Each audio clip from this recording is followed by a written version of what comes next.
नाज़रीन, ब्रेक से पहले बात हो रही थी डॉक्टर आमिर सुहेल के साथ हेड इंजरीज़ के मुतालिक। आइए बातचीत का सिलसिला आगे बढ़ाएं। डॉक्टर साहब, जैसे कि हेड इंजरीज़ का तस्करा हो रहा था, आपने सर्जरीज़ के बारे में बताया। सर्जरीज़ के बारे में एक चीज़ और जो मैं जानना चाहूँगा कि बहुत सारी चीज़ें हमने डिस्कस की कि एपिलेप्सी भी सामने आ सकती है, पोस्ट ट्रॉमेटिक सीजर्स जैसे आपने कहा था वो सामने आ सकते हैं, याददाश्त चली जाए ये मामला भी सामने आ सकता है, जिस्म के मुख्तलिफ हिस्से मफलूज हो जाएँ, पैरालिसिस, ये चीज़ भी सामने आ सकती है। तो क्या इवन पोस्ट सर्जिकल पेशेंट्स में जिनके अंदर सर्जरी कर दी जाती है उनमें भी ये चीज़ें सामने आने के इम्कानात बाकी रहते हैं? जी हाँ, काफ़ी हद तक रह जाते हैं। अगर उनको जो है दिमाग में गहरी चोट पहुंची है और उनका क्लॉट अगर ऐसी जगह है जहां वो दूसरे हिस्से को कंट्रोल करता है, क्लॉट तो हम निकाल लेते हैं, लेकिन जो इंजरी हो चुकी है उससे हम मतलब उसको नहीं बचा सकते। तो ऐसे पेशेंट को ऑपरेशन के बाद जो है चांसेस हैं कि फिट्स पड़ जाए, और ये भी चांसेस है कि उसका एक हिस्सा पैरालाइज हो जाए। अच्छा डॉक्टर साहब, आपने एक चीज़ का और तस्करा किया था कि दिमाग के अंदर या खोपड़ी के अंदर, इंसानी खोपड़ी के अंदर दिमाग, उसके अलावा उसकी जो झिल्लियाँ होती हैं, एक सेरेब्रोस्पाइनल फ्लूइड होता है और जो खून उसको मिल रहा होता है, जी। इसके अलावा किसी और चीज़ की जगह नहीं होती, और चीज़ की जगह नहीं है।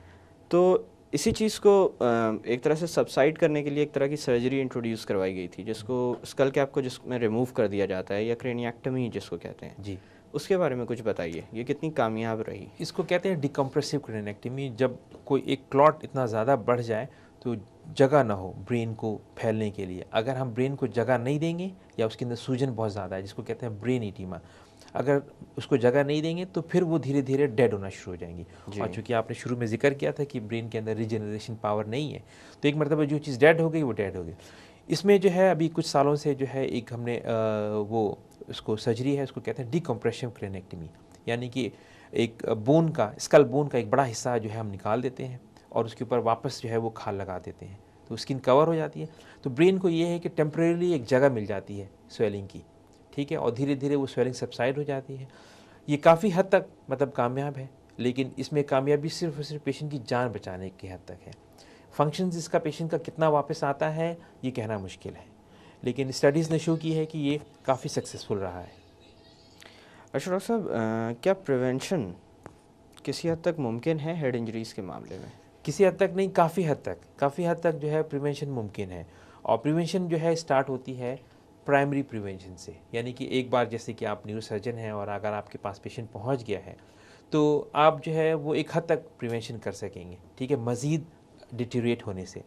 लेकिन स्टार्ट होती है प्राइमरी प्रिवेंशन से, यानी कि पेशेंट को चोट ना लगे, यहाँ से जब शुरू होती है तो ये जिम्मेदारी आती है हमारे पॉलिटिशियंस पे, लॉ मेकर्स के ऊपर और ट्रैफिक पुलिस के ऊपर, ताकि वो ऐसे रूल्स बनाएं और जो कि लोग उसको अवॉइड ना कर सकें, ना सिर्फ बनाएं बल्कि उसके ऊपर अमल भी हो, यानी कि ट्रैफिक ऐसे रूल्स बनाएं जिनमें बेंड करने की गुंजाइश ना हो बिल्कुल भी। और दूसरी ये कि मोटरसाइकिलिस्ट जो कि एक बहुत ज़्यादा तादाद में जो है हेड इंजरीज़ का शिकार होते हैं, वो हेलमेट पहने, ठीक है। मैंने अभी आप देखें सड़कों पे जगह जगह पुलिस, ट्रैफिक पुलिस ने लगाया हुआ है कि हेलमेट पहनना बहुत ज़रूरी है। और ये रिसर्च से साबित हुआ है कि हेड इंजरी जो है उसकी जो सीवियरिटी है वो बहुत कम हो गई है हेलमेट पहनने के ऊपर से। लेकिन आप ये देखें कि कितने परसेंट मोटरसाइकिलिस्ट जो है हेलमेट पहनते हैं।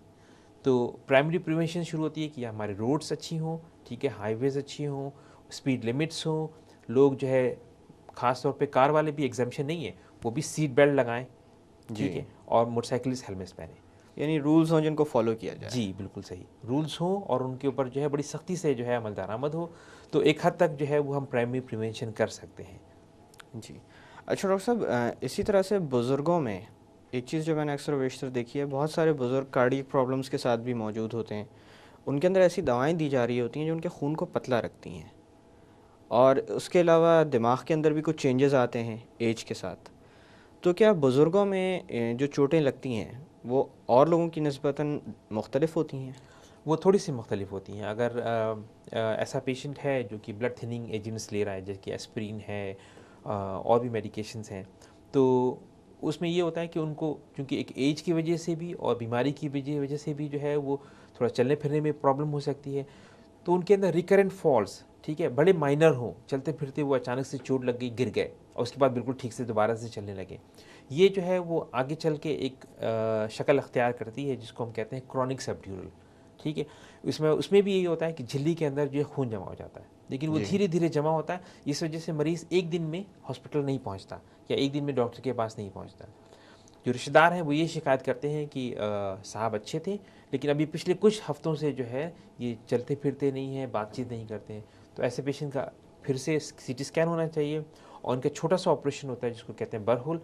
और ऐसे पेशेंट जो है वो बहुत अच्छा रिकवर करते हैं, इनकी रिकवरी बहुत अच्छी होती है। अगर मेडिसिन जो ब्लड थिनिंग मेडिसिन हैं कुछ अरसे के लिए रोक दें, ऑपरेशन कर दें, ये रिकवरी इनकी बड़ी अच्छी आएगी। अच्छा डॉक्टर साहब, प्रिवेंशन के हवाले से एक चीज़ और मैं आपसे डिस्कस करना चाहूँगा। जैसे यहाँ पाकिस्तान में सीट बेल्ट्स पहनने का रिवाज इतना ज़्यादा नहीं है, जबकि इंटरनेशनली इसको बहुत हद तक फॉलो किया जाता है। बल्कि ऐसा होता है कि बहुत सारे मुल्कों में अगर आप सीट बेल्ट के बगैर गाड़ी की ड्राइविंग सीट पे बैठे हों तो आपका एक अच्छा खासा भारी भरकम चालान हो जाता है। एग्जैक्टली, बिल्कुल सही। तो ये भी प्रिवेंशन का एक हिस्सा है और किस हद तक ये मुस्बत साबित हुआ है ये? और जैसे गाड़ियों के अंदर जो एयर बैग्स होते हैं वो एयर बैग्स डेफिनेटली प्रिवेंट करते हैं, लेकिन बहुत सारी गाड़ियों में एयर बैग्स नहीं होते। ठीक है, जो कम कैपेसिटी की गाड़ियाँ होती हैं उनके अंदर एयर बैग्स नहीं लगाते।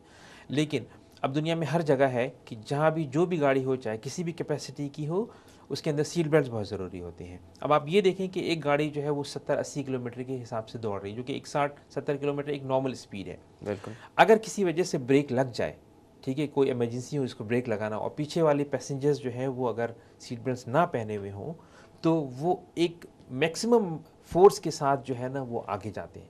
आगे वो विंडशील्ड से टकराते हैं, पैसेंजर्स के साथ टकराते हैं, और एक बहुत ही ज़्यादा डैशबोर्ड में सिग्निफिकेंट सर जी, लगता है उनका। बहुत ज़्यादा सिग्निफिकेंट हेड इंजरी के साथ जो है वो सामने आते हैं।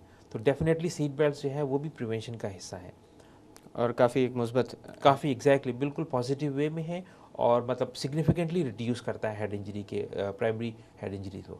अच्छा डॉक्टर साहब, इसी तरह से आपने जैसे जिक्र किया था ओल्ड एज और बच्चों का, कि उनके अंदर ज़्यादातर वजह थोड़ी सी मुख्तलिफ हो जाती है। मिसाल के तौर पर जैसे उनके अंदर फॉल्स ज़्यादा रीज़न बनती हैं हेड इंजरीज़ का एज़ कम्पेयर टू ड्राइविंग। तो उनके बारे में थोड़ा जानना चाहूँगा कि क्या प्रिवेंशन उनके मामले में भी मुमकिन है? बच्चों में एक बड़ी डिफरेंट सामने आती है सिचुएशन। आपने देखा होगा कि पुराने ज़माने में लोग झूले लगाते थे, जी वो झूलों में बच्चों को बिठाते थे, और वो झूला जो है वो एक ख़ास स्पीड के साथ जो है वो बिल्कुल। चल रहा था। अब ये पूरी दुनिया में बैंड हो चुका है, शायद इस लोगों को नहीं पता, इसको कहते हैं हेड बेबी शेकन सिंड्रोम। ठीक है, उसमें ये होता है कि वो क्योंकि हमारी तरह जो है उनका ब्रेन जो है वो फुली तौर पे डेवलप नहीं होता। ठीक है, उनके मेम्ब्रेन्स पूरी तरह डेवलप नहीं होते, तो वो इस छोटे से जग को बर्दाश्त नहीं करते। ठीक है, जी। अगर आप उसको एक बहुत उससे जो है ऊपर नीचे ले जाएं, तो वो काफ़ी जो है सिग्निफिकेंट अमाउंट में जो है हेड इंजरी उनके अंदर होती है। एक उनके अंदर ये कॉमन कॉज है। इसके अलावा चाइल्ड अब्यूज़ है, ठीक है, उनका किसी ऊंची जगह से गिर जाना, ये ज़्यादा कॉमन है उनके अंदर। बड़ों के मुकाबले में, बड़ों में ओल्ड एजेस में जो है वो फॉल है, ठीक है, ब्लड थिनिंग एजेंट्स हैं, ट्रॉमा है, ये सारी चीज़ें उसके अंदर और आती हैं। अल्कोहल, और जैसे आपने अल्कोहल का जिक्र किया था, इसी तरह से हमारे यहाँ जो चीज़ कॉमन है वो स्लीपिंग पिल्स हैं। जी, अक्सर बुज़ुर्ग ऐसे होते हैं जो कि स्लीपिंग पिल्स लेते हैं और वो एक कंफ्यूज्ड स्टेट में इंसान को लेके आती हैं, तो वो भी एक वजह बन वो भी सकती एक है। वजह हो सकती है। तो वो सारे मतलब फॉल में आते हैं। और बच्चों में मतलब जैसे कि अभी जिक्र किया कि एक जो है, डॉक्टर साहब, यहाँ पे थोड़ी देर के लिए बातों का सिलसिला रोकते हैं। नाज़रीन, वक्त हुआ एक छोटी सी कमर्शियल ब्रेक का। ब्रेक से वापस आकर हेड इंजरीज़ के मुताल्लिक़ मज़ीद बात की जाएगी। Stay tuned.